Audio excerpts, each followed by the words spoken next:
816,094 kwacha. This is on the, these details, Chair, are on the appendix. Yes, letter from Auditor General.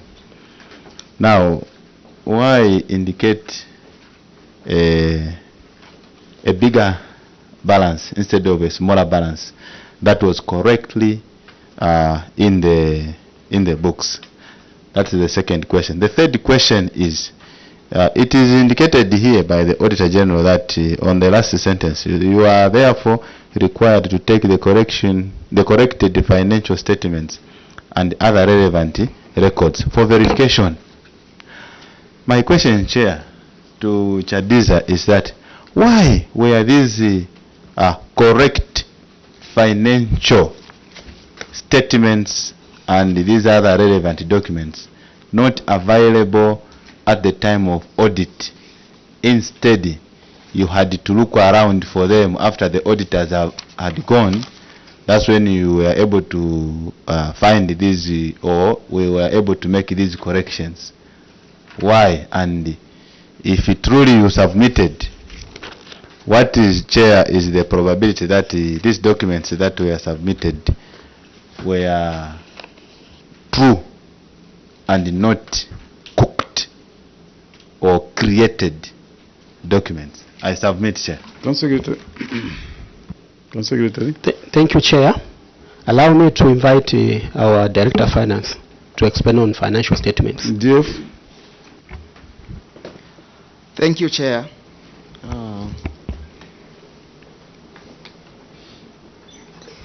Chair, I want to clarify on the financial statements as it is being asked.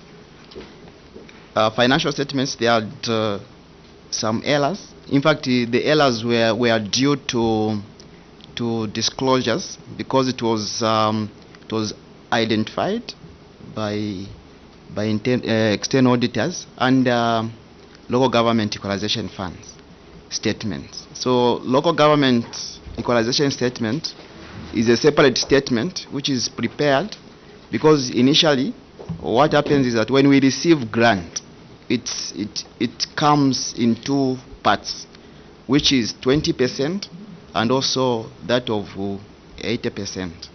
So now it comes in another account. So now the thing which is there is that when we are preparing the receipts and payment for equalization fund, local government equalization fund, the balancing comes from different accounts. So now the thing is that we lacked the disclosure as to how the figures were coming up. From who? Disclosure from who? The disclosures from different accounts. No, but don't confuse the committee and yourself. Yes. Why should we have figures, this figure, this account, this account, this account? Why don't we have, which account receives the equalization fund? So we have a district account. Yes. So a district account, that's where we receive equalization fund, from which we distribute to 20%, which is capital account, and also we transfer some of the funds to salaries account because we have a salaried account, which is a separate account. So now the comparison was between the closing of receipts and payments for equalization fund, which is a standing alone statement, against the capital account. So now we needed to clarify as to, because the figure was not equal to the capital closing balance, which is 260,000, of which under equalization fund it was showing 800. So that amount was the amount which was bordering figures from other accounts. So that is the clarification that we needed to I make. doubt, if you're a teacher, I doubt how many students would follow you. I doubt. You know, maybe let me allow my colleague. Thank you. Director of Finance. Yes. You have been given the 5 kwacha, 2 kwacha to go to salaries, 3 kwacha or 2 kwacha to go to maybe capital expenditure, and 1 kwacha to remain in the main account. District account. And then someone asks you to say no. Can you bring these statements? Then you say no, I'm not able to. Who prepares those documents? Who prepares the financial activities for the council? Is it not you? It's me. Now, how do you fail to reconcile your preparations? I submit, sir. Director of Finance, when you say other accounts, you mentioned the district, you mentioned the capital, you mentioned the salary one. Then other accounts, that's what confused him, isn't it? So which other accounts? Where the figures actually could not tally? Because that's very clear, like my colleague is putting it. You have 3 main streams. You have the salary one, you have the capital one, you have the district account. So how do you fail to put the figures where they're supposed to be put? Thank you, Chair. Basically, we use 3 accounts, which is the salaries and operations accounts, which is district account, and also capital. So when money comes, money is being spent in these three accounts. So now from there, that's where we do the ledgers to balance the receipts and payment for equalization fund receipts. And okay, an additional question, just there, DF. Did you go through your report before coming here? Yes, I did. And the figures, how were the figures? Did you query these figures that actually this figure is not supposed to be? So that you make a correction like what the CS was doing before he started submitting. To you, these were okay?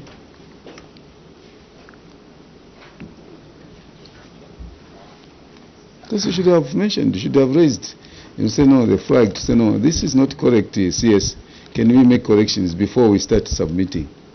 But to you, these are okay, isn't it? No, Chair, they are not okay. That's why they were queried. Honorable Simombe. Okay, the same one. Thank you so much.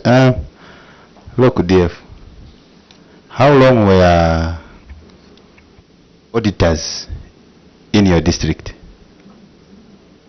for you to fail? I believe they must have been there maybe for a week or 2. How long were they in your district? They were in our district for 2 weeks. So 2 weeks, you failed to reconcile your expenditures on these 2 or 3 accounts. Is it? That's what you are telling your committee?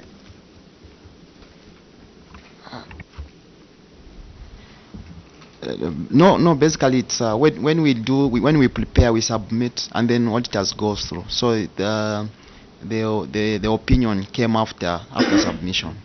So when you were submitting, you didn't see that they were not telling as Director of Finance, because I believe you are qualified to the levels to balance all your books. So when you were submitting, you didn't know that they didn't balance, or you just submitted to say, no, they will know what to do where the books are going? Because this is a very serious financial irregularity. That much you know, not so direct. Okay. And when you say the opinion came after you had submitted, that's what I'm going back to what the CS was doing when you just came in. He said, no, we did some work here. No, we need some corrections here. And if the opinion came after you had submitted, but you had an opportunity to sit with the CS to say, no, these figures, we need to make a correction. Maybe before you respond, internal auditor, did you see this particular transaction? Internal auditor? Chair, I saw these transactions. I saw them at the time when they were collected, edited, and it was sent to the Auditor General for following the letter which was written to Auditor General. Did you just see them or you discovered them yourself?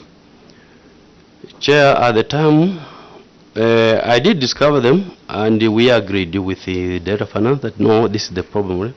Then No, when you are going through as an auditor, you are going through, Yes, and you realize there is this, then you made some comment. Did you make some comments? yes, I did. And where are those comments? Unfortunately, I didn't bring them here. They are at the office. But you know that there is this query. Yes, We give you a few minutes as well. Somebody can send them to you. no, I'm alone in the office. No, there's no one who can go in my office. The office is locked. I'm alone. Yes, but you're I don't supposed, have, to, you're I don't have supposed to my carry assistant. them. It's not a laughing matter. You're supposed to carry them here because the committee need to know. The committee need to make a decision. Okay. So how do you leave the gun behind and then you say you're going hunting? No, there. I apologize. It's not right. Director of Finance, you have said this is an error. What is the name of this error in your finance, according to your finance language? This one, Chair. Apart from what I know to say this may be a suspected fraud. No, this one, I think this one we failed to make disclosures as to how that figure was coming up. In simple terms, what is the name of that error? Because I know there are a number of errors, compensatory, what, all those. You are a financial person. What's the name of this failure to make closures? This may be considered as a misstatement. Switch off your mic. Honorable Singome. Thank you very much, Chair. Page 4. Failure to operationalize the ablution block at Chadiza's new market. And my question is on the cause of the query. Chair, I'm failing to understand why, or maybe CS, why do you think this was picked as a query? Because for me, how were you going to operationalize an ablution block which was incomplete? Why was it picked as a query when it had not yet completed? Council Secretary.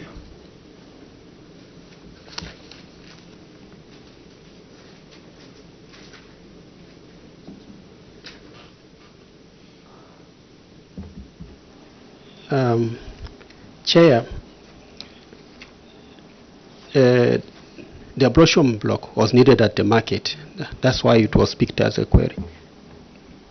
No, get his question, answer his question. His question is, this particular ablution block, we appreciate is supposed to be there, but it was not yet completed. But the question is, he say you are supposed to operationalize it. So why do you use something that is not complete?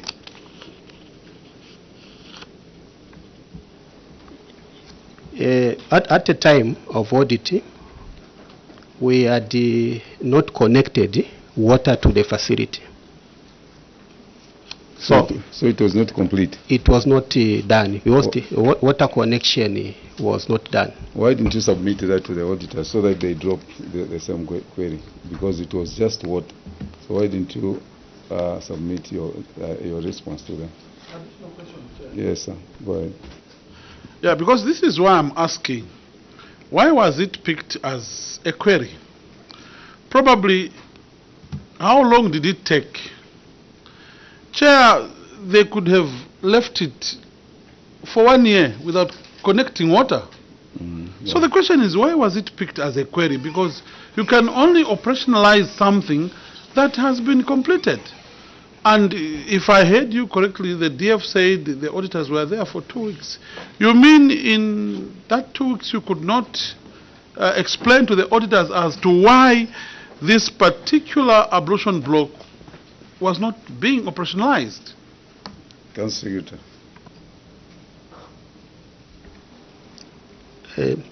Chair, it was picked as a query because we delayed to complete. You delayed to complete for how long? Yes, Chair. How long was the delayment that attracted that query?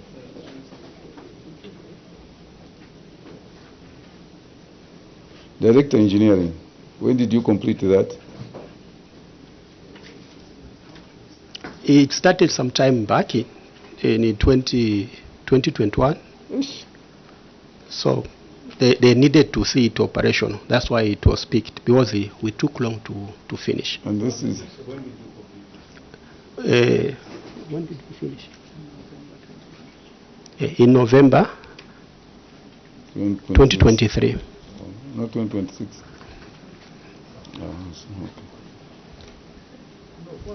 Okay. Yes, Honorable Senator.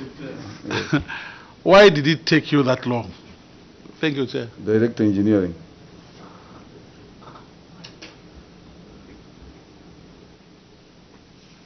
Thank you, Chair. I think When did you go to Chamat? Is this Chamat or Chadiza? Chadiza. When did you go to Chadiza? I'm very new in Chadiza, but with the question that has been Yes. posed to us, I can still take it. Please, go ahead. Yes, the major factor was due to the fact that it was being funded under CDF, and by then, I think our CDF was very minimal. We were receiving 1.6. So the funds were being scattered to different projects. But look, And, your boss there, the CS, is saying we needed this abrasion block. What does that mean?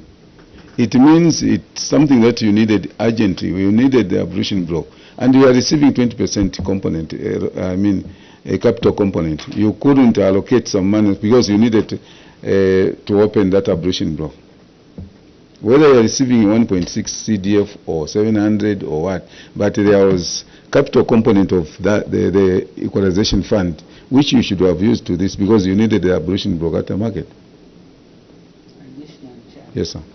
CDF was increased in 2022, and they only completed this in November 2023. So that's just to augment what you're saying. It doesn't hold water.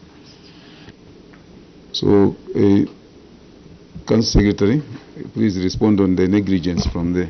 Yeah, on the negligence, Chair, I would say there is no another response apart from apologizing for the delay. And we shall make sure that we improve. Thank you. Yeah, to work on these projects on time. Okay, Honorable Kamondo. Thank you, Honorable Chairperson. I take you to page. Winding up. I take you to page 16. Page 16. Yeah, page 16. Yes. Honorable members, page 16 of the report. The query through you, Chair, is Appendix 21, failure to insure motor vehicles. Appendix 21. I've tried to peruse on Appendix 13, which has been referred to. It's like the council is holding a lot of information, which was very important, and which is very important to this committee. If you look at this schedule, Chairperson, on failure to insure motor vehicles, there are columns here. The council, Chadiza Town Council, number of uninsured vehicles, 6. Value for uninsured vehicle, that information you have not provided. Nothing.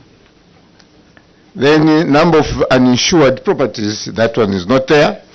Value of insured is not there. Now the question is, when we go, let's go to Appendix 13 that you have referred to.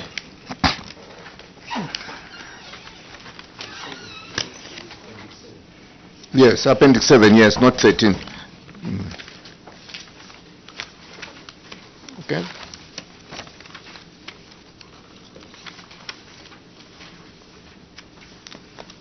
Not, it's actually 7. Appendix, when you look at the action taken, then there's Appendix 12, I think, if I'm not mistaken. Is That it 7? That's on general insurance. Yes, is it on 7? Yes. Okay, let's see. Yeah. Yes, 7, you're right. Now, you have a total amount of 40,998.81 ongwe, and then the same amount is also here. So my question through you, I would like to know whether all these 6 motor vehicles have been insured or not? And if they've been insured, at how much, at what cost? What is the total cost, like we started here? Because the information that you have provided is 40,000. 40,000 for what? Thank you. And what is the total amount for these motor vehicles, the 6 motor vehicles that have been mentioned here? I think maybe we can end. Council Secretary. Chair, thank you so much. It's a very good observation. And like I indicated, Chair, I forgot to include in the time we were doing the corrections and other submissions. When we submitted, we had not done for all the vehicles. But before coming, we made sure that all the vehicles were insured. It's unfortunate, Chair. I want again to apologize, Chair, for failure to submit again these insurance covers. All right. DF, are you able to give us the total which the honorable member is looking for? What's the value for all the 6 vehicles?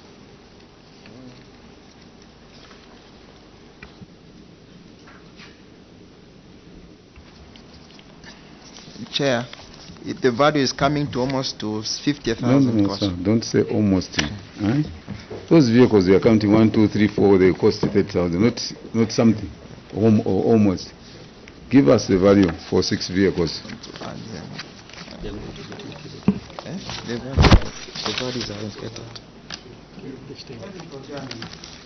Procurement. What's the? Oh, it's gonna. The audit, how much is that? Do you have the payment ledger for the same, for the vehicles? Chair, I don't have the ledger, but Director of Finance, I think, can explain. Director of Finance, do you have the ledger?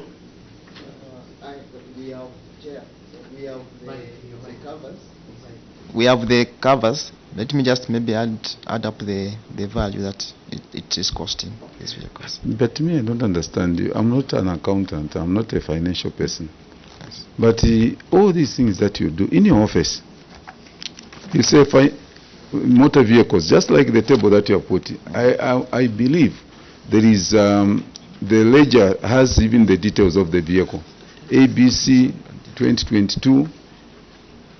What, all those figures. You have the list, you have that ledger, that will even give you the value, and then you have the final figure. You don't have that. Yes, Honorables. Chair, maybe just to ask the CS.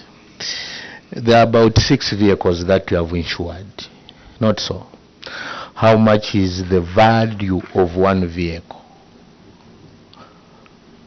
That's what we want to find out. Or how much have you insured one vehicle at? What is the value? For instance, if this water is 2 kwacha, you want to insure it. The value of this water is 2 kwacha. And the insurance will do their calculations based on the value of the water. So how much is the value of the vehicles that you have insured? Are you telling this committee that the 40,000 kwacha that you have paid for the all 6 vehicles or not? Chair, I submit. An addition, actually. Yes. Thank you, Honorable Member for Nakonde. Maybe just to give, all of us here, we own motor vehicles. If there are some, then they should have insured something else. This query is about 6 motor vehicles.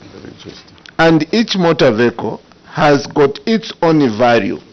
So the committee would like to know how much was the total value or motor vehicle value for item number 1, and at how much was it insured, and where is the insurance cover? That is the information from 1 up to 6. That is the information we require, Because there is a problem here. If you undervalue, you will not get the actual value in case that vehicle was involved in a motor vehicle. I think that is the information which the chair is trying to ask you. Madam Director Planning, you seem to have a lot of information. Maybe you can say something. No, Chair, I was just doing the calculations from the cover. Oh, I see. So you have gotten the calculations. But you know the problem we have, planning officer, through CS, the problem we have, what we have is the block figure that you have given us, the 40,000. But we don't know the values of those vehicles. And in the absence of that, how do we believe that 40,000, yes, is the actually the right amount that was supposed to be charged for those vehicles? Because in your column, on page what? On page 16, in your column, you have actually put we are supposed to have the value for motor vehicles. So that if from that value, then you would be able to get that 40,000, and then you confirm, yes, it's 40,000, because the value has been given. Now, if the value is hidden, where did you calculate to arrive at 40,000? How did you arrive at 4,000? That's the problem we have here. That's the difficulty we're having. Thank you, Chair. Let me submit the GRZ 739CL. It's on page what? Like I indicated, Chair, earlier on, I said we did not submit the insurance covers. I think I did apologize for this one, but we do have them here. You see, if you have them there, you are making our work unnecessarily difficult when you have the values that side. Now, Dr. Manza, we want to wind up. Dr. Manza, you had a question, or you have a question? As we wind up. Thank you, Chair. Sorry to take you back to the crossing point. I've looked at the certificates. You constructed 2 crossing points using force account. The completion certificates are stating that there's a defects liability period of 60 days from the date of handover. When the project execution model was by force account, you have put defects liability period. I just want to seek clarification. A project that you construct using labor-based, it is your own project, and it is your own project that you will be maintaining throughout its lifespan. Then you put 60 days defects liability period. What terms does this 60 days come with for a force account project? And then I think we were waiting for the ledgers for this particular project that was funded under which you received a grant of 3 million kwacha, because I've looked through. There are 3 bridges, there are 3 crossing points, and then in the minutes somewhere there, in the minutes somewhere, there are 2 other crossing points have surfaced, and there's no project financial details for these 5 projects, so to say. What you submitted is only for 3 crossing points in terms of project. So I want to seek clarification as to why you did not submit the project finance details for the rest of the 5 projects. That's why I think the ledger is maybe supposed to be submitted. Anyway, just answer the question on defects liability. Thank you very much. Just answer that part of the question, because we know by and large you don't have anything, have no information on these projects in terms of documentation, documented evidence that this is what we have done on this particular project. Do you have anything to say, Council Secretary? Allow me to ask our Director Engineering. Director Engineering, please, we asked somebody to go and get the ledger, but the indication is now that is in Kachorola. He's run away. Where is he?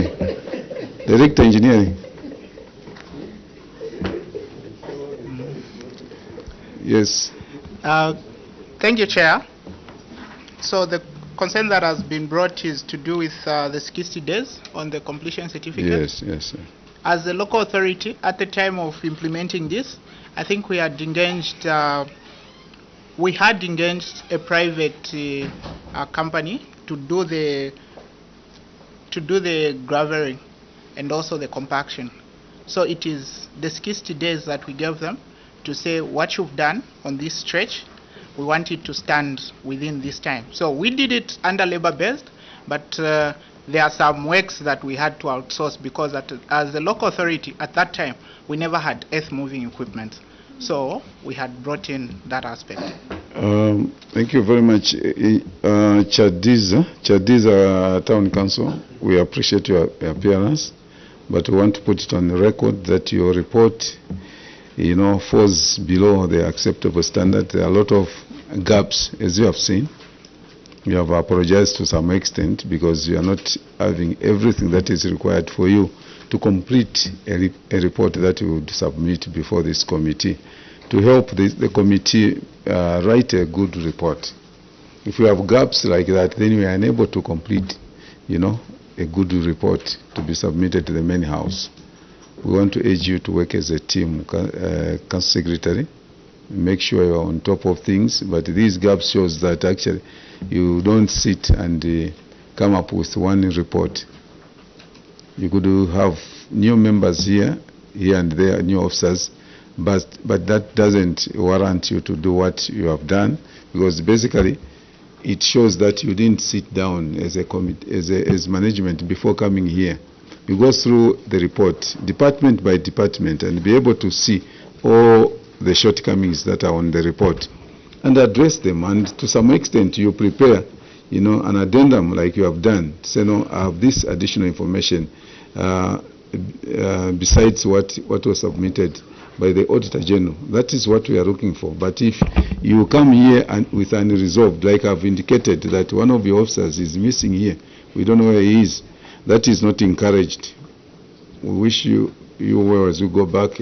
As I withdraw now the immunity that was conferred on you, you're free to leave. Thank you very much.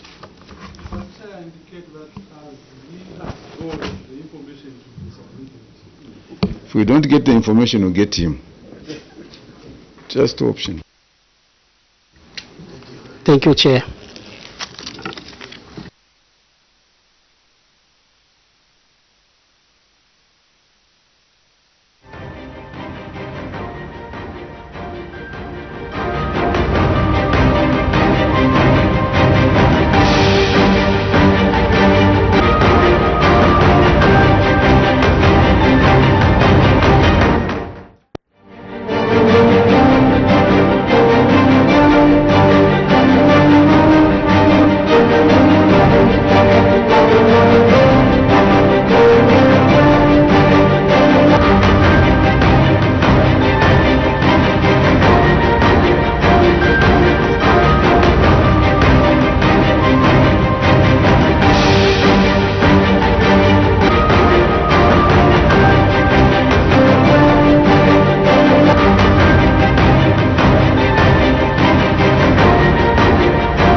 Zambia. Even saying the word is a multi-sensory experience. It somehow captures something of the essence of this special place in the warm heart of southern Africa.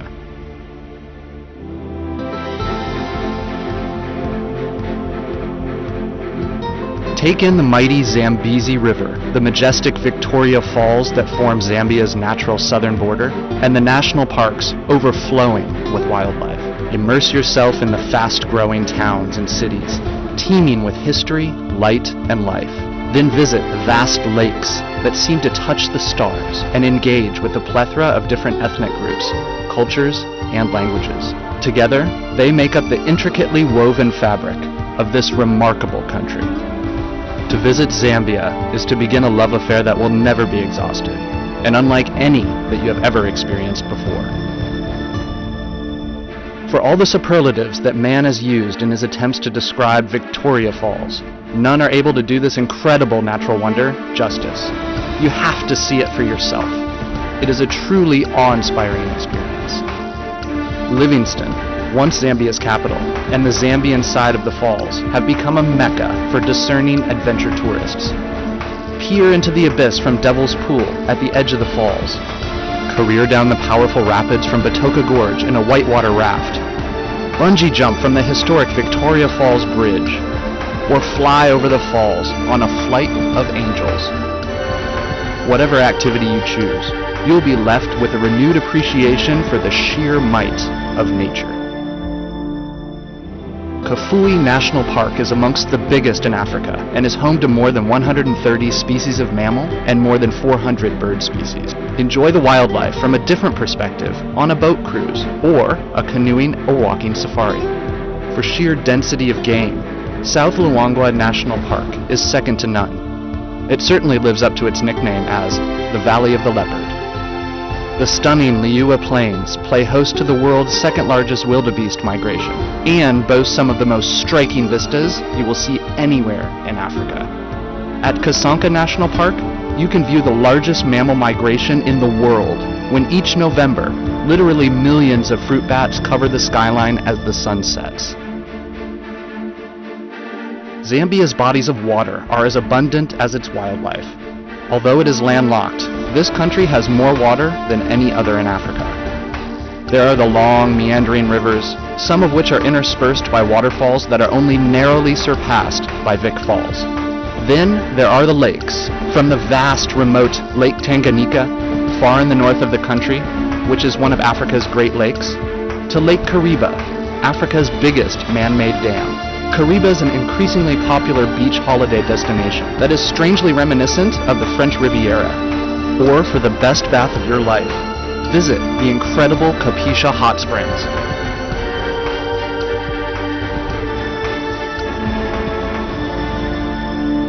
Another unique aspect of this remarkable country are the Zambians themselves. The country is home to 72 different ethnic groups and languages, all of whom have their own diverse cultural traits and traditions. One thing they do have in common: they are all unfailingly warm and welcoming. Zambians are famous for their very own special brand of hospitality, as well as the pride they take in their Zambian identity. Wherever you go in Zambia, you will meet people who will go out of their way to leave you with a positive impression and make you feel at home.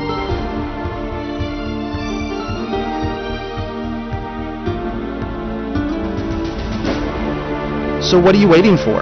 Book your trip now and enjoy the kind of African experience you've always dreamt of. Whatever it is you're looking for, you can always be sure to find it somewhere in Zambia. So let's explore.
Okay, my name is Chipoka Mlenga. I'm Member of Parliament for Chingola constituency under the United Party for National Development.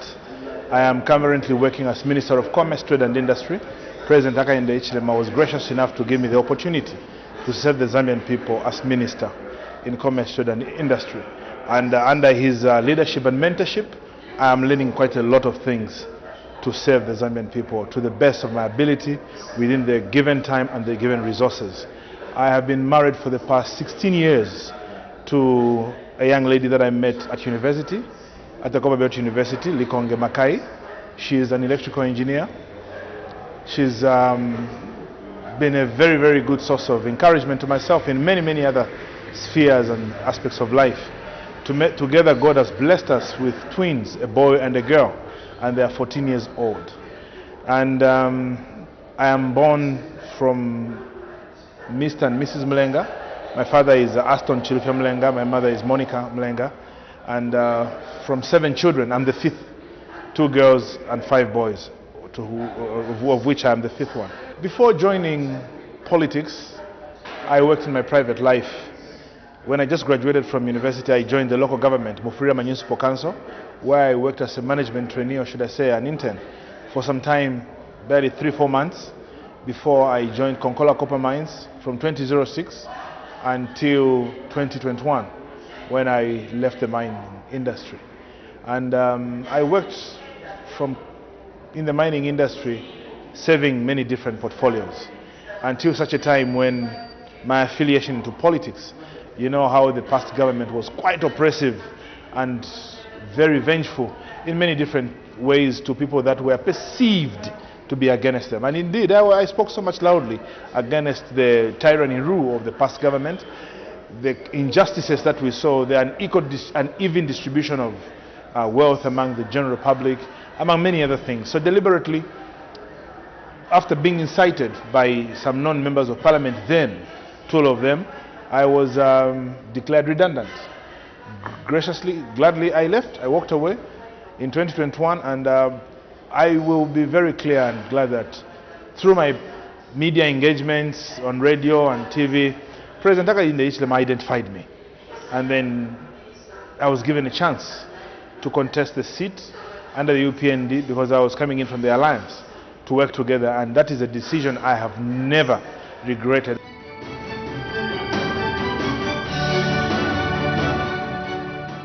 Well, my constituency is a very cosmopolitan constituency in terms of creed, ethnicity and religion.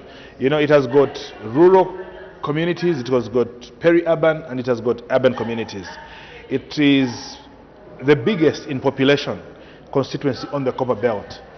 It has got a registered number of almost 100,000 people. This is in the 90,000, almost 100,000 registered number of voters, and I'm very optimistic that in the coming elections it will be even more. So this is an election that you really have to pay particular attention to the needs of the people, because the needs that are in a certain ward are different from the needs in a different one. So you have to pay particular attention to the needs of each constituent ward and give development based on their customized needs. And it has been made easy to provide this development by the enhanced CDF by the president that he has given us, which is being released on a timely basis.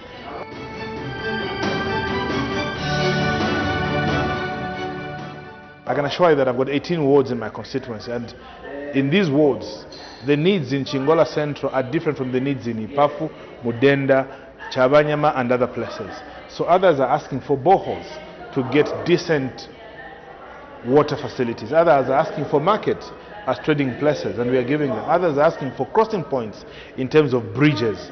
Others are asking for road networks. But within the resources we have and the time frame we have, we are able now to provide these facilities. Obviously, as resources are coming on board within the given year that we are doing, but definitely we are reaching out. So it's an amazing one. And one thing that I can tell you about my constituency, it has got more of women and youth. So our youths are very dynamic in their needs. So this is something that, as Member of Parliament, it's not also just as easy as it may be perceived, because the needs of the youth are different and they change given time that evolves as every day passes. So I also have to pay particular attention to their needs and see how we don't leave them behind. In the past, youths could just be called cadres, but I'm very happy that we cadres now are not just seen as cadres. Because of the enhanced CDF and how the financing system has come in this country, we the cadres are part of the value chain in development. We are given opportunities not only to line the streets and wait for members of parliament to give us squatches and coins. We are beginning to participate in the project that CDF is providing, but contribute and also be engaged in educational facilities, like the grants that are being given for training plumbers, teachers, and many other people. So I'm very excited that as dynamic as it may be, as cosmopolitan as it may be, it has given me an opportunity to understand people in depth and learn management skills. But definitely a lot of insight is coming in, even from the President himself, and I engage a lot the Provincial Minister, Honorable Matambo, who has spent a lot of time in many different places, and we talk a lot and learning from one another, and he's been very supportive.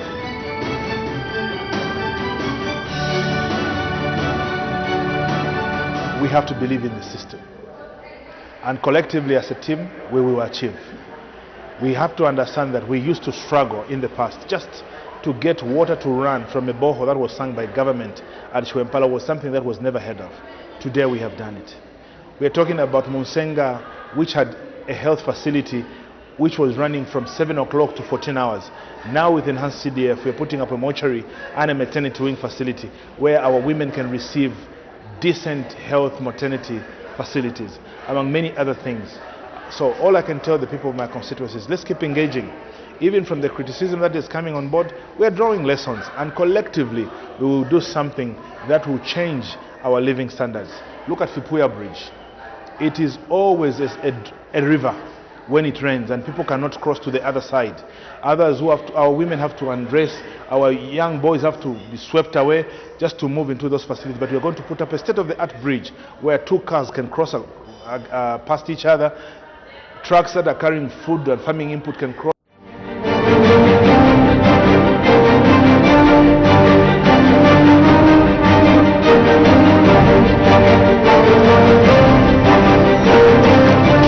We start with introductions. Auditor General's Office. Thank you, Chair. Good morning, Chair. Good morning, honorable members of the committee. And good morning, Chama Town Council. Representing the Auditor General, my name is Alfred Mbolela. I'm Acting Director, Muchinga Provincial Audit Office, and I'm accompanied by my colleagues who introduce themselves. Good morning, Chairperson. Good morning, honorable members. Good morning, CS and your team from Chama. I'm Mashao Gabriel, Acting Director, Eastern Province. Thank you. Good morning, Chair, and good morning, honorable members of Parliament. I'm Best Chairla, an auditor. Thank you. Thank you, Chair. Good morning, everyone. My name is Simon Munyama, Senior Planner, Office of the Auditor General. My name is Katulonde Matthews from the Office of the Control of Internal Audit. Thank you. Good morning, Chair. Good morning, everyone. My name is Mumbasaka from the Ministry of Finance and National Planning, Office of the Accountant General. Good morning, Chair, once more. I'm Kazinga Kennedy from Ministry of Local Government. Welcome, Chama Town Council. I'll ask my colleague to introduce herself. Thank you. Morning, Chair. Morning, members of Parliament. Malokotela Kapulu from the Ministry of Local Government.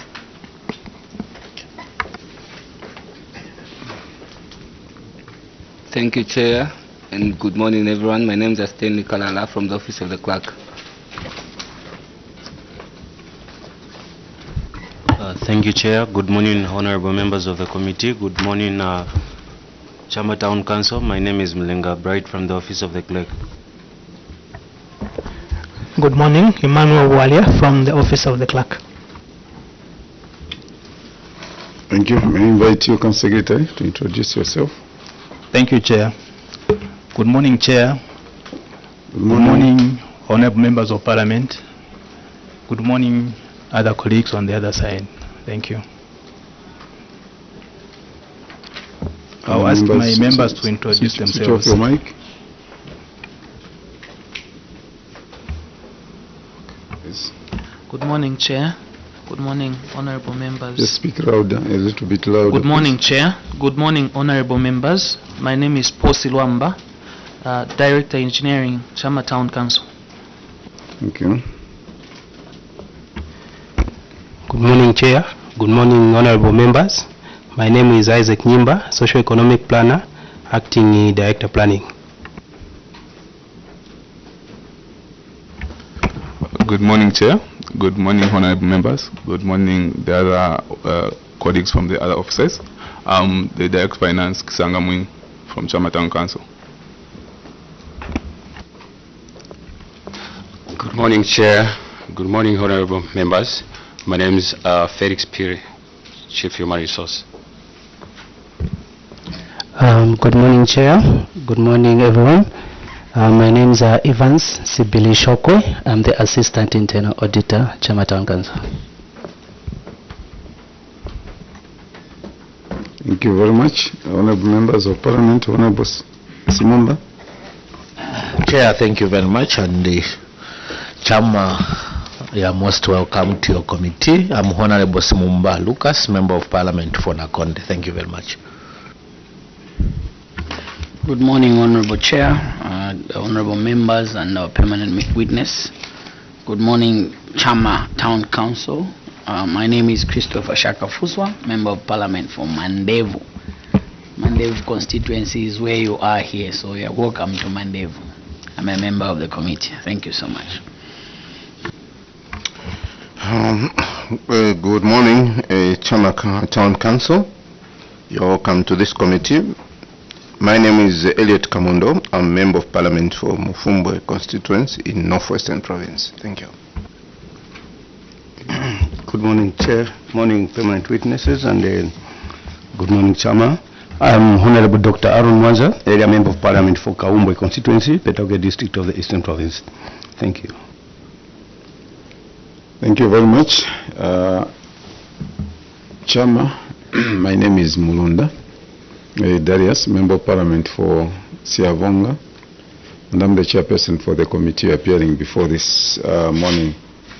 Under Cap 12 of the laws of Zambia, witness, you enjoy the immunity, or you are conferred with the immunity that members enjoy in the main house, that whatever you say will not be used against you, but if you choose to mislead this committee, the same Cap 12 will be used against you. I have no doubt in my mind that you would not do that, and that you are going to give us factual information this morning, information that will help us have a good report after submission.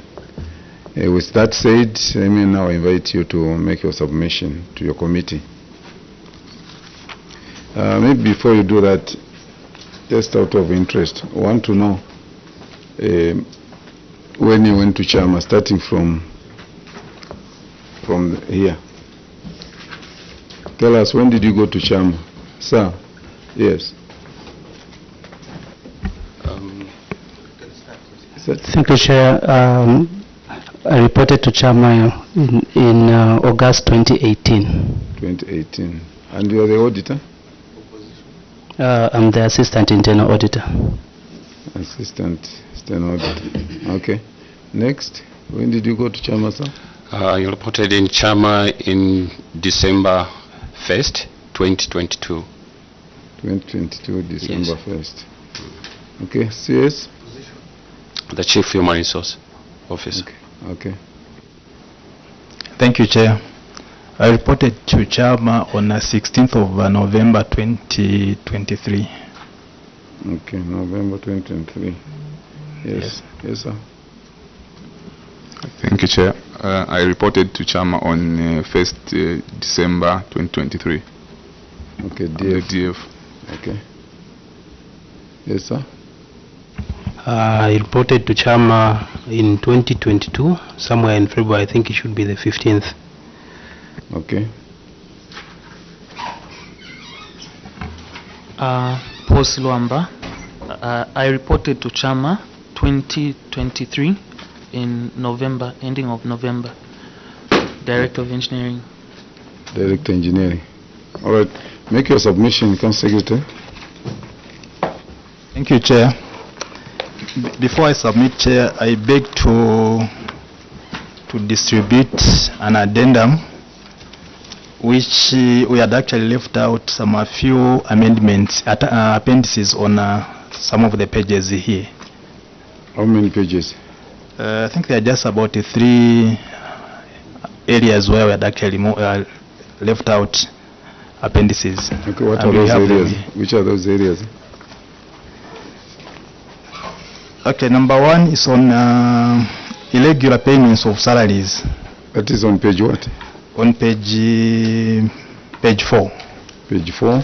Yes. The next one is page what? The next one is on appendix 9, irregular use of countable interest, page 14. 14. Then the last one, appendix 29, failure to develop an integrated development plan, on page 17. Page 17. So, honorable members, page 4, page 14, page 17. Secretariat to distribute that while he is submitting.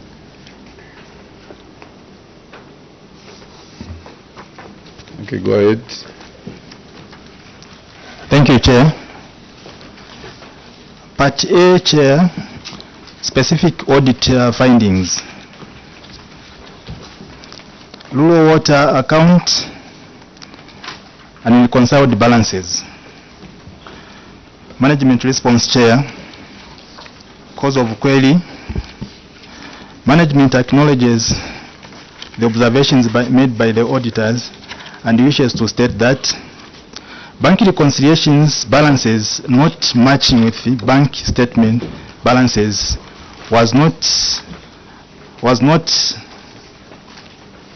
accurate, reconciling the 3 accounts, namely rural water, chief retainers, and development account. Action taken, Chair. Management has since rectified the errors identified in the 3 cash books and reconciled the affected accounts. Find attached here to appendix number 1. Remedial measure, Chair. Management will always endeavor to ensure that the correct entries are made in the cash books and the reconciliation of the current month be done by 5th of the following month in order to allow supervision and verification to be done on time. B, Chair, discrepancies in closing and opening of cash book balances, chief retainers account. Management response, cause of query, Chair. Management acknowledges the observations made by the auditors and wishes to state that the discrepancies in the closing and opening balances of the chief retainer cash book was due to an omission of receipts amounting to 5,000 made from the sales of blocks which was not updated. Action taken, Chair. Management has since rectified the error and updated the cash books and reconciled the particular month. See appendix 2, the receipts, updated cash book, and bank reconciliation statements. Remedial measure, Chair. Management will always endeavor to ensure that all cash books are adequately updated and reconciliation done by 5th of the following month in order to allow supervision and verification to be done on time. I, irregular payment of salaries to a summary dismissed officer. According to, Chair, management response, cause of query, management acknowledges the observations made by the auditors and wishes to state that the irregular payment of salaries to a summary dismissed officer was due to management's failure to recall the earlier summary dismissal letter after the officer made an appeal. The matter was still pending. The matter was still being considered by the Human Resource Management Committee. The Human Resource Committee report was submitted to the Local Government Service Commission, and the officer has since been transferred to another council. Remedial measure, Chair. Management will always ensure that the Human Resource Management Committee cases are executed expeditiously. 2. Questionable transfer of principal officer, Council Secretary. Management response, cause of query. Management acknowledges the observations made by the auditors and wishes to state that the questionable transfer of principal officer, Council Secretary, was due to urgent need for the Council to have another principal officer to administer the affairs of the Council during the period under review, as the substantive principal officer was sent on administrative leave by the Local Government Service Commission to facilitate investigations by the Anti-Corruption Commission. The Local Government Service Commission appointed another principal officer on acting position to administer the affairs of the local authority. See Appendix 3, the appointment letter for the Council Secretary. Remedial measure, Chair. The Council management will always ensure to have continuation interaction between the local authority and the Local Government Service Commission where staff matters are concerned. 3. Employees without grade 12 certificates.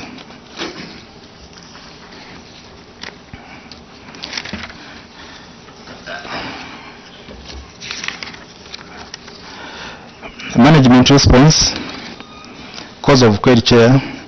Management acknowledges the observations made by the auditors and wishes to state that employees without grade 12 certificates was failure to furnish auditors with the minimum job requirements, such as full grade 12 certificate of 5 O-levels during the time of audit for the 2 officers in question. Action taken, Chair. Management has since directed the said officers to enroll for GCE in order for them to obtain the required 5 O-levels within 2 years, or risk their positions being declared vacant to the Local Government Service Commission. However, the Chief Human Resource Officer has since cleared one subject, and he is remaining with one, and has also a degree certificate and a transcript for master's degree in human resource. See Appendix 4, letters written to officers as well as a degree human resource. Remedial measure, Chair. Management will always ensure that all the officers that are employed directly by the Local Government Service Commission do meet the requisite qualifications required for the job. Failure to remit tax.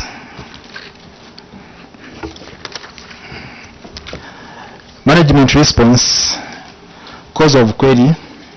Management acknowledges the observations made by the auditors and wish to state that failure to remit tax on settling in allowances was the fact that the council had only concentrated on the tax returns from the payroll for income tax, which were remitted to Zambia Revenue Authority, as the other tax was done outside the payroll. Action taken, Chair. Management has since remitted the tax returns to ZRA. Further write-up to ZRA has been made to enter into a debt payment plan in which the council will be paying the current amount with an additional of 4,000 towards liquidation of the old debt. See Appendix 5, a letter to ZRA for settling outstanding debt. Remedial measure, Chair. Management will always ensure that all allowances are paid through the payroll so that tax returns are remitted once. Irregularities in the procurement of laptops. Cause of query. Management acknowledges observations made by the auditors on procurement irregularities, which was due to the fact that the supplier had only one laptop that met the required specifications in stock, and coupled with the urgent need to use the laptop from user department, that is finance, because of national budget hearing meeting that was taking place in Chongwe district, resulting in getting one laptop which did not meet the required specs. Action taken, Chair. Management agreed with the supplier to exchange the laptop in question, which a new laptop which is meeting the required specifications, and the supplier has since delivered the laptop. See Appendix 6, correspondences between council and supplier on the supply of laptop with the wrong specs. Remedial measure, Chair. The local authority has now received the systems analyst who has been employed by the Local Government Service Commission, who will be instrumental in advising management on the procurement of ICT related equipment. C. Chair, management of local government equalization fund, failure to implement approved projects. Management response. Cause of query, Chair. Management acknowledges the observations made by the auditors and wishes to report that non-implementation of projects was due to the financial constraints that the local authorities facing where the equalization funds fell short to meet other budgeted expenses. Additionally, the two projects were varied towards the extension of office administration due to demand of office space in the district in the wake of devolution. Action taken, Chair. The Council has continued on the renovations of the extension of office accommodation at the Civic Center. Further, management has also written to the Ministry of Local Government and Rural Development requesting to consider increasing the allocations of the local government equalization funds for Chama Town Council. See Appendix 7, the letter to the Ministry of Local Government and Rural Development to request for an increase in the equalization fund, pictorial presentations on the status of extension of office accommodation. Remedial measure, Chair. The Council will ensure that all capital projects for the future are implemented on time so that the benefits thereof can trickle down to the community. The council has further embarked on renovations, enhancements, measures such as block making, council bar to improve its revenue base, and this will greatly help in service provision. Part B, Chair, cross-cutting audit findings. Cause of query. Management wishes to acknowledge the auditor's observation and state the following. Variations. Special funds amounting to 8 million that the council received on 22nd August 2022 from the Ministry of Finance to finance the construction of 3 close points in the district. This was an emergency funding which was not budgeted for by the local authority. B, Chair, special grant amounting to 30,000 that came on 31st December 2022 through Charimbana local government institution given to selected councils. C, special funding from the Ministry of Local Government and Rural Development amounting to 25,000 for orientation of the Ward Development Committees on 8th National Development Plan. C, Appendix 8, Chair, correspondences from the Ministry of Local Government and Rural Development and banking statement on the funds. Unspent amounts. Management further wishes to mention that the unspent funds totaling to 48.442 comprises 42,150 for the 2 constituencies for all the CDF components, namely bursary, empowerment, and the community development due to delays in the approval process, and 6.291 for construction of 3 close points in Chama South. Action taken, Chair. Management received the approval circular and have implemented all the components of CDF for the year 2022 and has also advanced in the implementation construction of the 3 closing points. See Appendix 8 circulars on procurement of CDF monitoring and police vehicles, circulars of CDF loans components, approval letters for CDF components, ledgers, and WDCs/CDFC orientation circulars attached for reference. Remedial measure, Chairs. Management will endeavor to expedite on the completion of all CDF components and finalize on the construction of the 3 closing points on time for the benefits of the community. Appendix 3, failure to collect revenue. Cause of query, Chair. Management wishes to acknowledge the observations made by the auditors on failure to collect revenue totaling 106,644. This figure consisted of 19,644 for billboards and 82,000 for lease. Oh,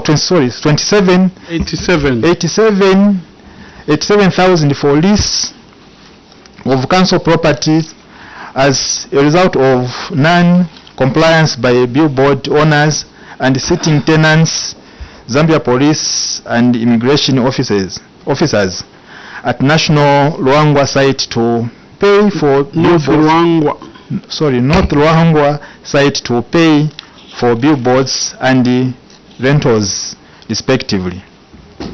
Action taken, Chair. Management has since written to the affected clients and directed as follows.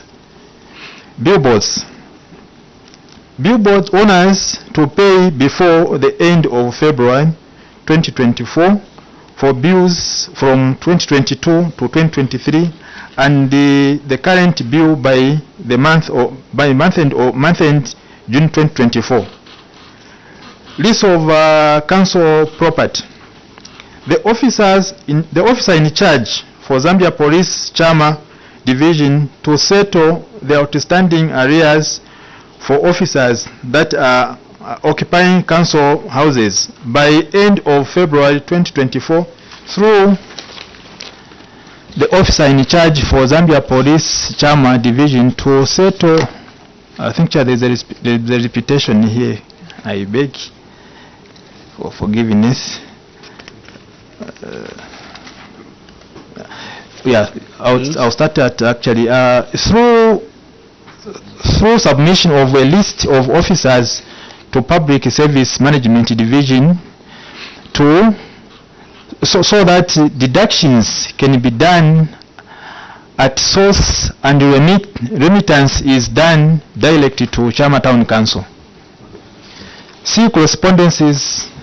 So see Appendix C9, the correspondences for billboards, for billboards, levies, and lease. This one, Chair, I beg, is supposed to be close. Other letters, where there is lease, is supposed to be other letters. Chair, I beg. Okay. Of council properties to Zambia Police Chama Division. Remedial measure, Chair. Management will ensure that all such fees and charges are collected on time for implementation of council program. Management will further ensure that the task force team is team in relation to all list council properties is constituted to improve, enhance, and compliance levels. Appendix 9, irregular use of accountable interest. Cause of query, Chair. Management wishes to acknowledge the observations made by the auditors on irregular use of accountable interest in procuring the said goods and services, because there was urgent need of services to hire of a plate compactor, poker, vibrator, and road cutter to facilitate the laying of water pipes across the roads in the township, because the supplier had no business bank account at the particular time, resulting into management authorizing the withdrawal of interest. Action taken, Chair. Management has sensitized local suppliers through a public notice to open up business bank accounts for them to be able to transact business with the council, as council is doing away with cash transactions to enhance efficiency and accountability. Remedial measure, Chair. Management will always ensure that it complies with the public finance regulations of 2020, number 94/3, when issuing accountable interest to officers for value of goods and services that cannot be ascertained at the time of payment. Appendix 16, failure to confirm staff. Cause of query, Chair. Management acknowledges observations made by the auditors and wish to state that the failure to confirm the affected staff was due to delays caused by Human Resource Management Committee scheduled meetings, coupled with the delays responses from the Local Government Service Commission after the submission of the recommendation letters for confirmation. Action taken, Chair. Management through the Human Resource Management Committee made follow-ups up with the Local Government Service Commission, and the 2 officers has since been confirmed. Management has provided for an upward adjustment in the 2024 budget on the number of Human Resource Management Committee meetings to be conducted to ensure that staff matters are executed on time. See Appendix 10, see Appendix 10, confirmation letters for officers. Remedial measures, Chair. Management shall always ensure all staff matters are handled on time.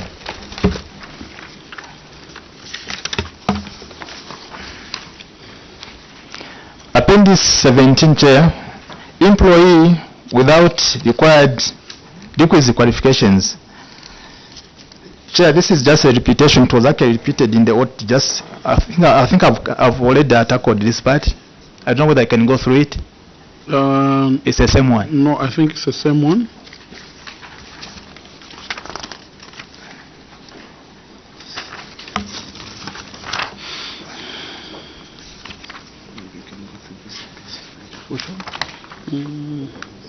We proceed to 24. Okay. Appendix 11 on the same page. Yes. Appendix 24. Failure to fence dump site.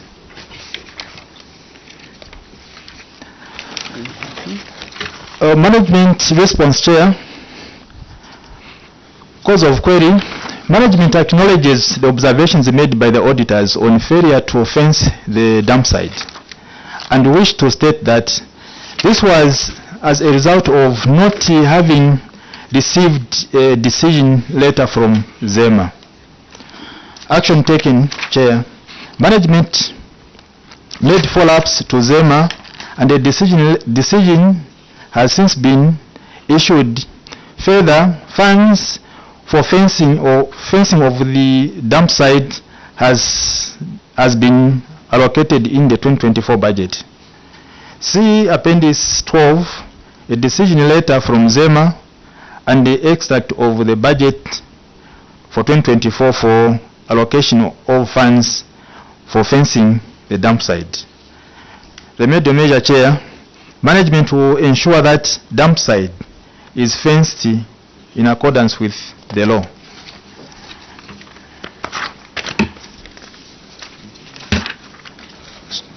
Sorry. 29, Chair. Appendix 29, failure to develop an integrated development plan. Cause of query. Management acknowledges the observations made by the auditors on failure to develop an integrated development plan was as a result of the following factors. The alignment of district from Muchinga province to Eastern province, which resulted into local impact withdrawing their technical support. 2. Lack of specialized staff, such as a planner to assist with the development of maps for the IDP. Action taken, Chair. Management engaged Eastern Provincial Planning Authority to provide technical support, and the team is fine-tuning the document before final submission to Planning Authority for scrutiny stage. Further, Council currently have a town planner employed by the Local Government Service Commission who is being helped in the finalizing of the IDP. See Appendix 13, Chair. Authority letter to provide technical support by Eastern Provincial Planning Authority on the final chapter of the IDP for Chama, and the appointment of 2 planners, town planner. Remedial measure, Chair. Management will ensure that the IDP document is completed by month end of March 2024. Appendix 32, failure to settle outstanding statutory obligations. Cause of query, Chair. Management wishes to acknowledge the observations made by auditors and wish to state that the failure to settle the outstanding statutory obligations was partly caused by the non-remittance of the local government service, local government equalization funds by the Ministry of Finance for December 2018 and November and December 2019, and coupled with the low revenue base, which resulted into accumulation of arrears and penalties. In addition, the current local equalization fund fails to enable the council pay the wage bill at gross. Further, management wishes to mention that the bigger component of the debt is the penalty charges on the principal amount for both NAPSA and ZLA. Action taken, Chair. Management has since made a write-up to ZLA, NAPSA and LASIF to enter into a memorandum of understanding for institution for the waiver of the penalties and allow the council to pay the principal amount only and agree on the repayment plan on the old debt arrears while paying for the current obligations. Management has provided for debt liquidation in the 2024 budget. Further, management has also written to Ministry to request for a special grant to help in dismantling the debt. See Appendix 14, correspondence to ZLA, NAPSA, and LASF on the MOU debt repayment plan in the 2024 budget, and a request for special grant to settle the council indebtedness. Remedial measure, Chair. Management has embarked on revenue enhancement ventures such as block making and the council bar to expand the revenue base to support management to settle the debt. Thank you, Chair. I submit. Thank you very much. Allow me to recognize the Deputy Chairperson of the committee who has just joined because he was attending to other committees elsewhere. And Deputy Chair, you may come and thank you. Thank you for giving me the authority to continue presiding over this meeting. This is now time for points of clarifications. We'll start with Honorable Simumba. Chair, thank you very much. And Chair, straight away I'll take you to page 4. Irregular payment of salaries to a dismissed officer.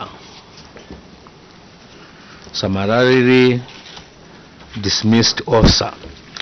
Chair, on the 28th September 2022, a revenue collector was charged for fraud and subsequently dismissed on 22nd February 2023 by the council. However, the payroll reviewed that the officer was not removed from the payroll, and as at 30th June 2023, the officer was irregularly paid salaries amounts totaling to 17,984 for 4 months after dismissal. Chair, again, when you look at the action taken and the cause of query from they are saying the matter was still being considered by the Human Resource Management Committee. Chair, I wanted to find out the first question from the CS. Who dismissed this officer? Is it the council or the local government service commission? And what are the regulations when somebody has been dismissed? What action should the council take after dismissal? The third one, Chair, they're saying the officer had to appeal. I would want, Chair, if there was any resolution that the council received to reverse the dismissal of this officer. Chair, I think I can just reach there for now. Thank you. Thank you very much. Maybe a fourth question from that list.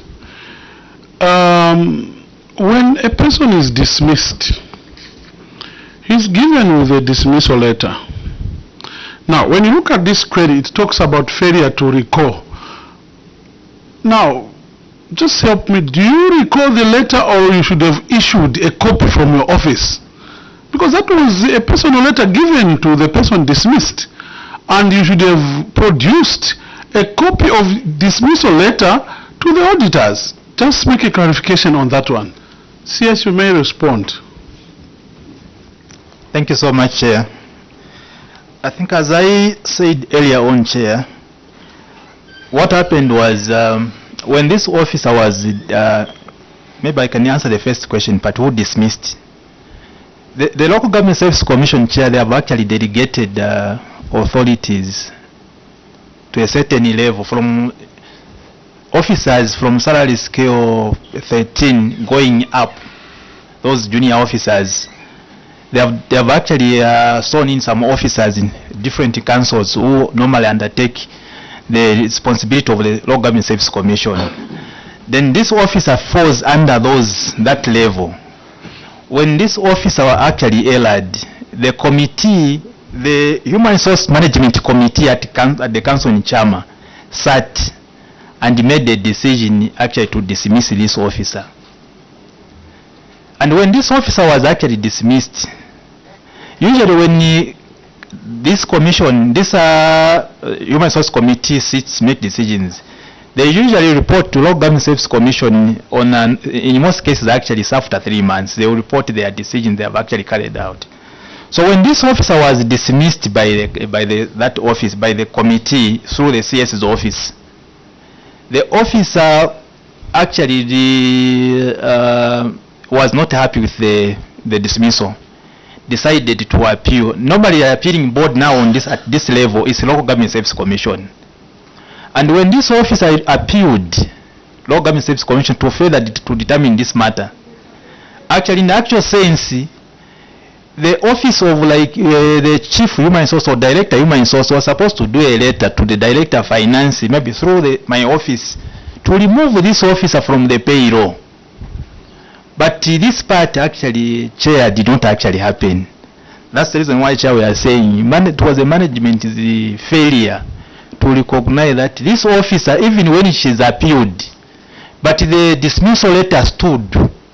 They were supposed maybe to make a decision after the local government had actually made a decision, but since she was already dismissed, she was supposed to be out of the payroll.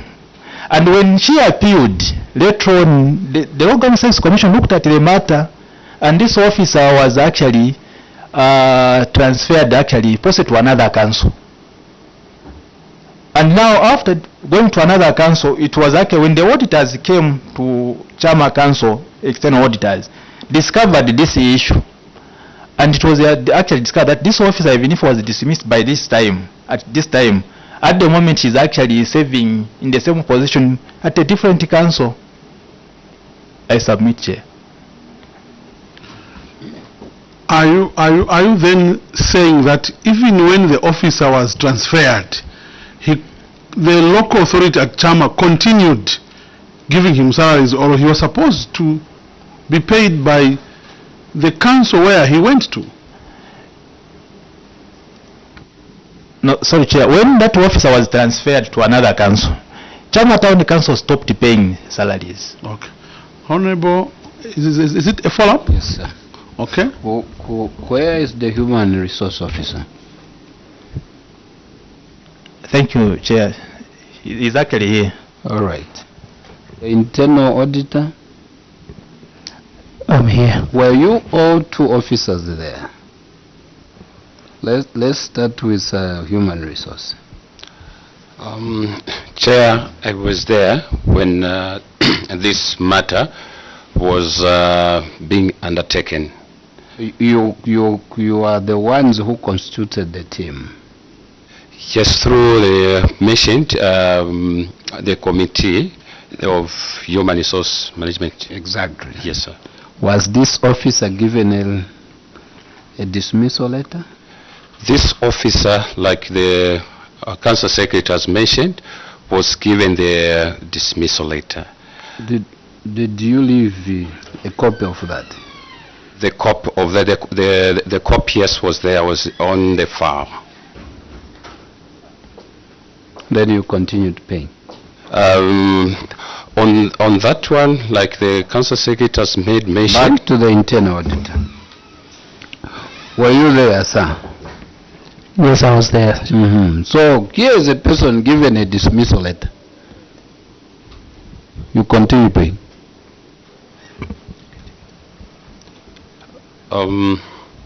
Like I want to make mention, Chair, that the time that when the officer was given the dismissal letter, when she made the appeal, like the council secretary has made mention, it's like the commission overruled the decision of HRMC. Okay. So that's the period that we us being to wait for the response from the commission. But when we got the response that this office has been transferred to another council, therefore we had no any option. All right. Yes, sir. The salary was based on the appeal. Let me make mention, Chair, that I'm trying to help. The chair is already annoyed with me, because you should have just said this person, the officer, was getting the salary because the officer had done what? Appealed. I'm not annoyed, but impatient. There's certain things. Is it on the same, sir? Yes, Honorable Smumba. Chair, I want to understand something here. When professionally, seriously, when you dismiss someone, do you need to wait for an appeal for you to stop paying that particular person? Or when you have dismissed that particular person, instantly you remove him from the payroll? And if that's the case, I would want to find out, why didn't the local authority chair remove this particular person from the payroll? Because it was within their radius. It's not about writing to the local government, commission service that remove this person, because it's the council that pays that particular officer. So I would want to find out, February, March, April, May, June, 5 months, somebody with a dismissal letter, chair, but is being paid the salaries that this man would have, done something in Chama, especially that Chama has got a lot of challenges. The people there, the droughts, why did you take this long? Chair, I would want to find out that. I submit. Yeah, before Honorable Shakafuswa comes in, I don't know whether it's a human resource who say that you give 3 months. Is it by law or it is by practice? This person was instantly dismissed. Why give that 3 months? Just explain to me. Honorable Shakafuswa. Chair, I want to find out through the council secretary, does the local authority have the power to remove somebody who has been found wanting by the local authority, or you just recommend to the local government service commission? Those 3 questions. Thank you, Chair. Chair, as I said earlier on, there are certain classes of employees. Those employees from salary scale 13, 14 going up, they have actually, Local Government Service Commission, they have delegated the powers for the local authorities and the Human Resource Management Committee to make decisions at that particular level. Then later on informs the Local Government Service Commission on the decisions which the council made for that particular period. Now, I want also to answer the questions from our Honorable, maybe just to comment. Honorable Zumomba, don't Honorable comment Zumomba. but answer. Okay, sorry, to answer. I think, Chair, as I said earlier on, Chair, when a letter is crafted like a dismissal letter, Chair, actually I'm talking on our part, that letter, it has got a CC copy, other offices to be informed on the decision which the council has actually taken. That letter of the dismissal letter, in a normal way, is supposed to be like all the offices, important offices need to be informed. That's the reason, Chair, from the beginning I said actually, even in our light-ups, it was a management's failure on this part. We could have addressed this issue, Chair, as quickly as possible, immediately when that decision was actually made. So it was our failure, Chair, to actually undertake this decision to distribute the same copies to all the offices so that they were able to take actions on a decision which the council had actually taken. So are you saying the department, finance department, also overlooked this? The internal auditor was also overlooked this, and the entire management. Okay, it's clear. Yeah, we go to the next question. Doctor. Thank you, Chair. We go to page 10. The failure to implement approved projects. Council budgeted for 3 projects: construction and renovation of houses, extension of office accommodation, and the evaluation row. Total budget was 333,500. And the council is explaining that due to that the local authority is facing, where the equalization fund fell short to meet other budgeted expense. Additionally, the 2 projects were varied towards the extension of office accommodation. The question I have is, you have given us through Appendix 7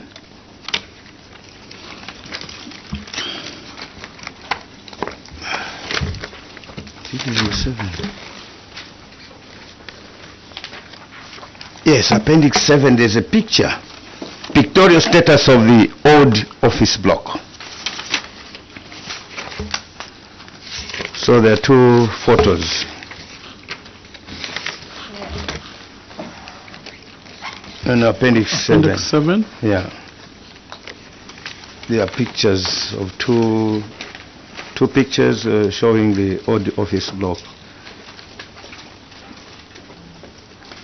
The question is, what is the status of these 3 projects? Because the council already budgeted for them, knowing exactly how much money is supposed to be used on capital projects from the local government equalization fund. And then here you are saying due to the shortfall of funds, but you have explained somehow that there's some progress, some construction is ongoing. So have you continued to construct, to implement these projects based on the same budget that you budgeted? Or you had to get some funds from elsewhere? And I mean, where are the project details and the status of these three projects? I think. On the same question, okay, Honorable Mtelo. Thank you, Chair. Yes, we've heard you that financially, Chama is limping, or maybe was. So you know that you have no money. Why would you budget for more?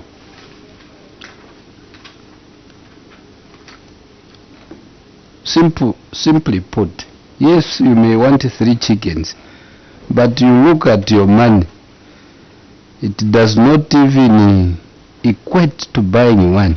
Why would you budget for 3? Later you have written a letter now to the ministry to increase your equalization fund. And one of the reasons you've still put is to deal with infrastructure. And that letter is current. It's for this year, January 2024. I thought for now, there is no longer 20% for capital projects. So your letter now is not correct. Then you budgeted for more against less. Why? Yes, maybe you may also wish to assist us know what is your monthly revenue collection and what is your monthly wage bill? Thank you, Chair. I think this question, I think I'll ask the Director of Finance to accurately, I think, inform this committee. I submit. Director of Finance. Thank you, Chair. Our monthly revenue, we collect amounting to 20,000 every month. Then our gross wage bill is 1 million. 1,020,115. 1 million. 1,020,115.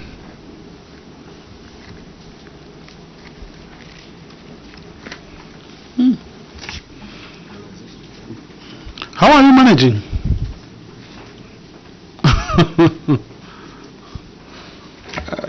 Chair, I think no wonder we wrote a letter to the ministry requesting for just an increase in the equalization grant. The current equalization grant, Chair, does not even meet up the gross wage bill. We need to top up every month for us to manage the wage bill that is currently at the council. What is the current equalization fund? Thank you, Chair. The current equalization fund is 1,011,000.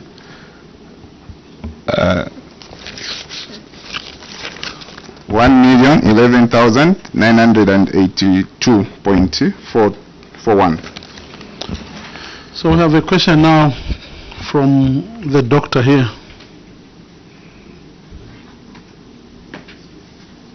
CS. And of course, there was also a question, why budget more when you have completely nothing? Because 20,000 and this, it's almost nothing. Is it by law that even if you have no revenue, strong revenue base, you should increase? Is it that by, is it that 10%? No, I mean the increase per year. Yes, you may attend to those two from Honorable Dr. Manza and also Honorable Mtelo. Thank you so much. The project status. Actually, Chair, this the pictures we have here is actually the structures which actually are going under renovations right away. We made a mistake to put old here. These are not old. These are new structures. We are sorry, Chair. These are new structures. These are the structures actually we are working on right away. Just there. So if they are new structures, how are you renovating them? No wonder the old is coming. But thank you are saying the new structures. A new structure, you renovate. No, sorry, Chair, the old but being renovated. So the old structure but being renovated. Yes, cool down. Sorry. You cool down so that you tell your committee the correct what? Situation. Cool down. So maybe can I say, have you completed the renovations? That's why you're saying they are new. Sorry, Chair, they are not yet complete. So actually even our renovations actually, Chair, is at a very slow pace because of the same funding. Now there's a question from Honorable Mtelo. Why did you increase the budget against a very weak revenue base? Thank you, Chair. It's a very tricky question, Chair. I think, Chair, but what I can say... It's not tricky, it is straightforward. I'll repeat. Yes, as much as you would want to eat through you, sir, 3 chickens. If you can't afford, do you need a budget for them?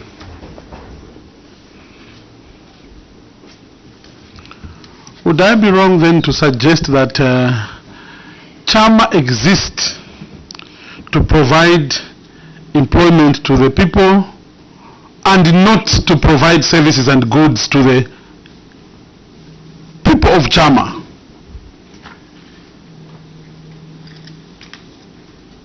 Yes. Thank you so much, Chair. Chair, we exist there to provide services to the community. Yeah.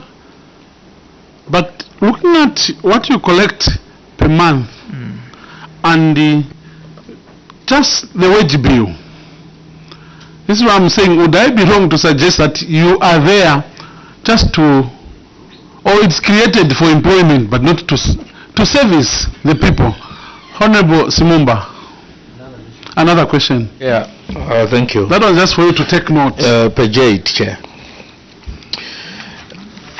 I want to learn something from the procurement of such irregularities in the procurement of laptops. Chair, the council procured 2 laptops from Lajeji Tech Business Services at a cost of 39,750. However, the physical inspection of the laptops revealed that the specifications in the local purchase order and the goods purchase note did not match with the actual specifications. And according to them, Chair, they are saying that supplier had only 1 laptop that met the required specifications in stock, and the other one, Chair, they didn't have, and they went ahead to purchase, Chair, from the person. In fact, they gave them a wrong specifications, and Chair, they are buying it from Lusaka. It's not in Chama, where there are no variety of companies that can supply the said laptops. The first question is, why did you just stick to this company even when the company didn't have the specifications of the laptops that you wanted? That is number 1. Secondly, who received these laptops and failed to determine the specifications that were supposed to be procured? The third one, Chair, in their remedial measure, they are saying the local authority has now received the system analysis who has been employed by the local government services who will be instrumental in advising management on the procurement of ICT related equipment. Before you received this system, the system analysis, who gave you the specifications then? Because it's like this is the person who came now and analyzed that you bought the wrong laptop. Who determined the correct laptop when this person was not there?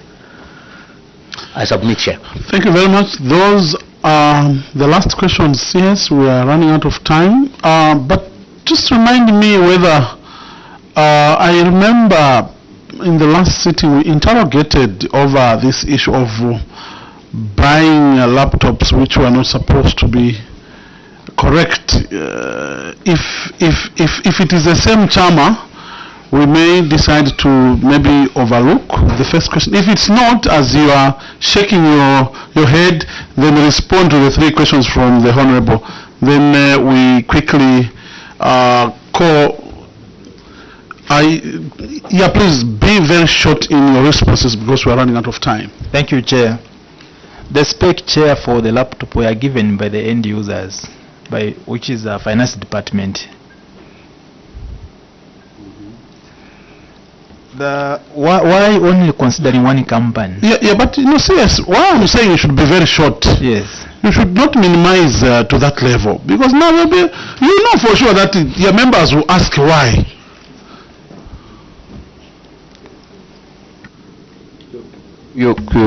Through you, sir.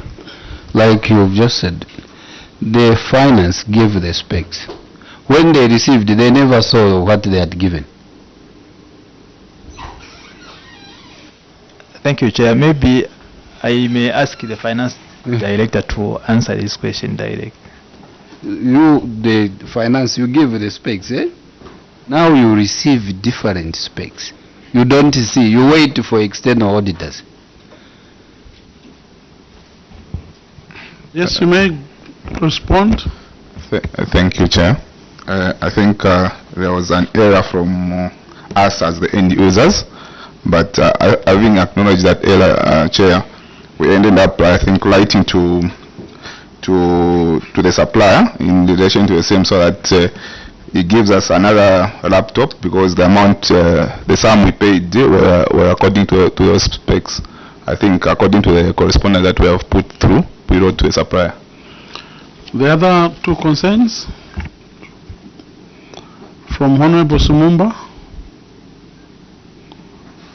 Is it now one because you've answered that you made an error yourselves as end users of the product?